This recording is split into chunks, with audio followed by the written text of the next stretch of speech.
Hey guys, what's up? Sandu here. Today I'll be reviewing the most affordable IEMs on this channel yet, that is called FiiO FH1S, that goes for 60 bucks. But before I dive deep, let's unbox them first. As you can see, the product box is quite thick. Finally, a nice user manual from FiiO, from which last 7 pages are in English. That is really great. Okay.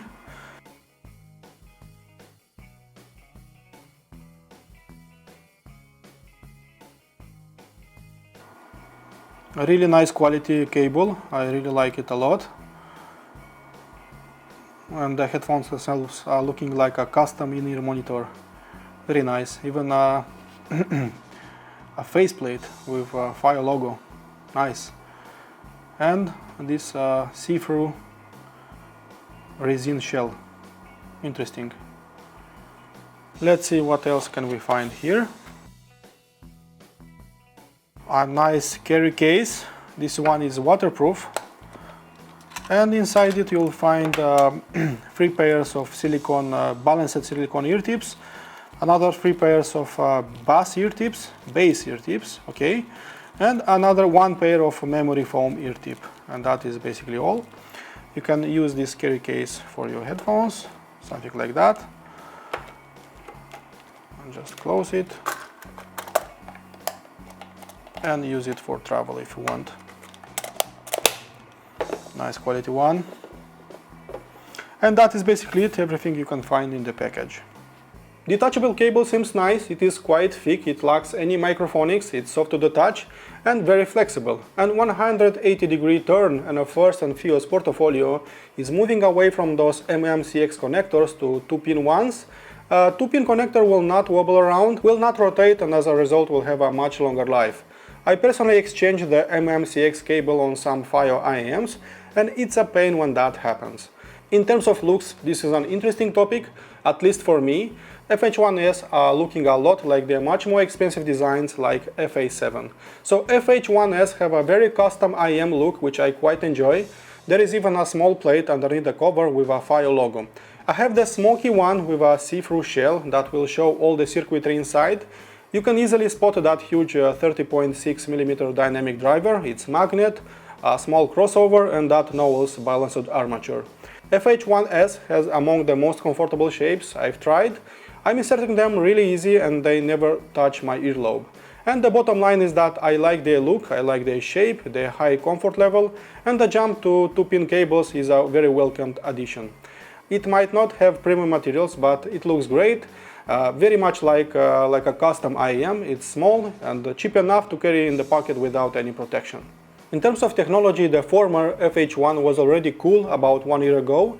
It was a hybrid IEM, and for that time it had a big 10mm dynamic driver. Since bigger is always better, FiiO upgraded that one with a huge 13.6mm dynamic driver.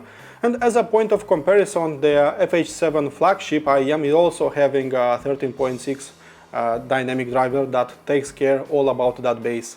So FiiO is ensuring a better sub-bass performance and a much better control over both drivers. The balanced armature from Knowles will take care of the upper mid-range and all the treble region.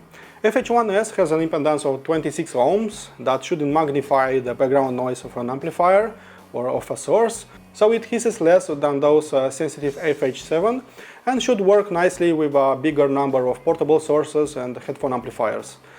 At 106 dB per 1 mW of power, FH1S will be moved by anything that has a headphone jack, but the ultimate detailed retrieval, control, slam and that wide stage will be felt only with better equipment.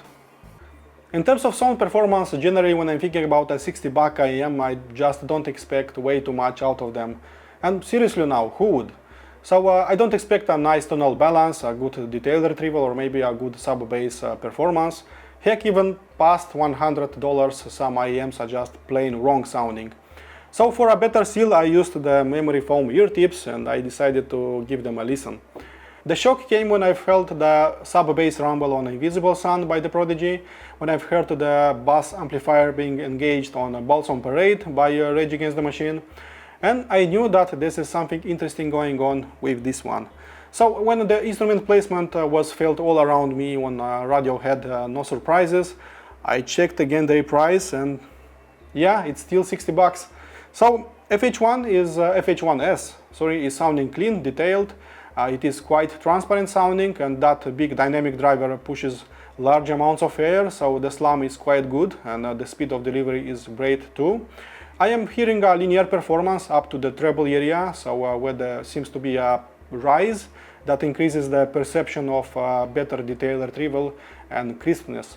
So let's break it down step by step. In terms of bass, the third generation FH1 was great mostly in the mid bass and not that great in the sub bass department. So FH1S by comparison offers a much better sub bass performance. It goes much lower, and taking into consideration all the chills that I felt on Invisible Sun, I presume that it is going as low as 20 Hz. So I believe that it is quite nice in terms of quantity and quality, and I consider it quite linear and precise. So this time around the mid bass is not that elevated as it was on FH1 and presents itself as clean, layered and quite defined.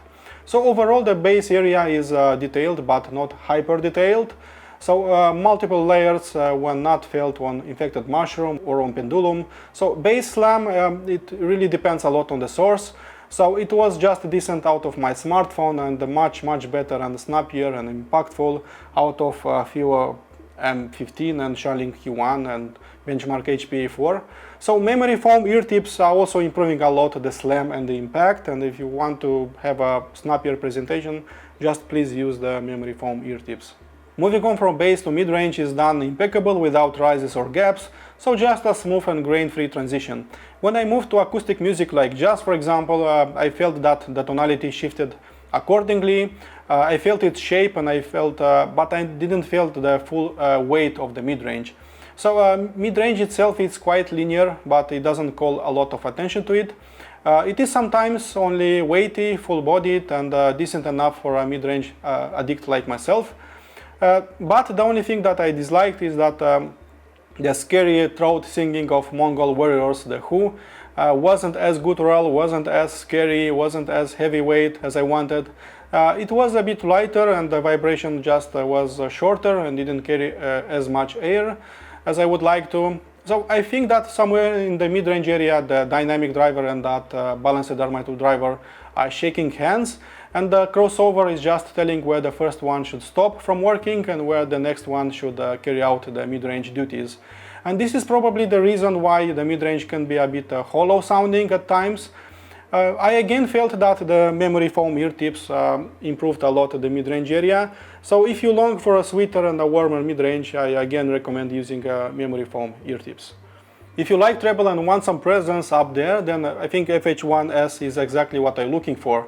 So treble is extended, it is very present, it attracts attention to it. It has a clear shape and texture.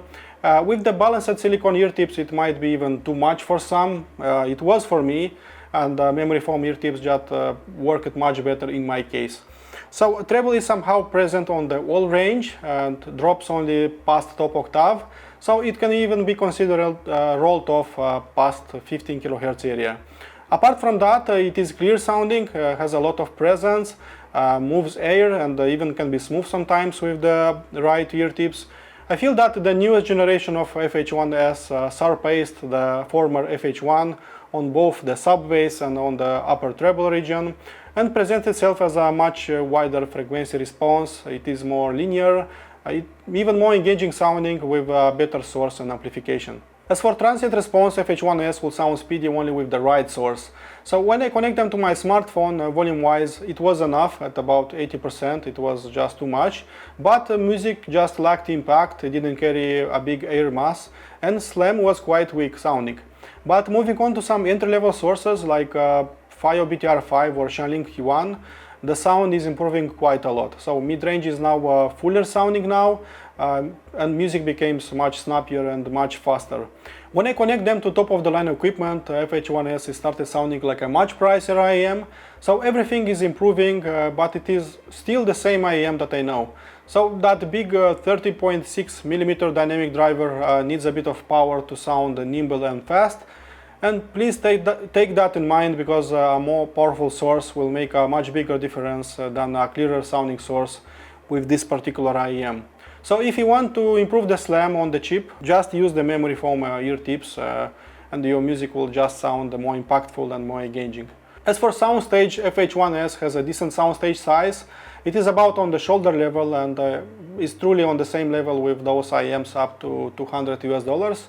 So due to a high transparency and detailed retrieval, FH1S has this see-through depth and instrument placement around the listener.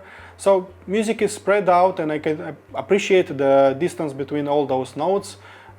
FH1S is not forward sounding by any means and will just add some space between the listener and the music.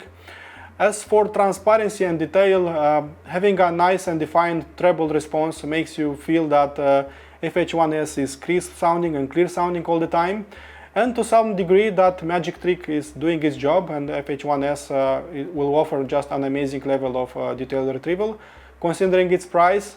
So FH1S will dissect every track, and good recorded music will sound great, and bad mastered music will sound almost unbearable.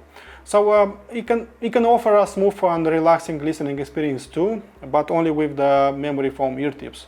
Otherwise, it feels mostly like a monitoring experience, and at this price, this kind of detail should be banned. I also did some measurements for the FH1S using a mini DSP system, so I'll just briefly show you the frequency response with all three ear tips. And as you can see, the bass ear tips are not doing much in the bass. Those are just rolling off a bit the upper treble. Memory foam ear tips are making a much bigger difference, and those will show away the brightness from the 12 kHz area. Their total harmonic distortion is amazing, especially in the bass, and I'm quite curious how FiiO done it and has it under very strict control. Waterfall and spectrogram are showing the hot spots, and as you can see, the upper treble is bothersome long term. Decay shows a longer vibration in the bass compared to the rest of the frequency. That is because our dynamic driver is moving slower compared to a balanced armature. I also compared them with the former FiiO FH1, but since I don't want to make this video super long or boring, please check my written review below for that detailed comparison and for that measurement analysis. Going on into the conclusion, you really cannot complain a lot about a close to perfect IEM that costs just 60 bucks. So they convinced me that even at a lower price, a higher sound quality can be achieved. And I think that FiiO again raised the bar in the affordable IEM segment. And if you just started this wonderful hobby, then FH1S is just a very easy recommendation for you. Okay guys, I hope you enjoyed my review. My full in-depth review is waiting on my website. In case you want to support this channel, please subscribe to it, and thank you for doing that. And as usual, listen to my music, be positive, and I'll see you soon. Cheers guys, bye bye.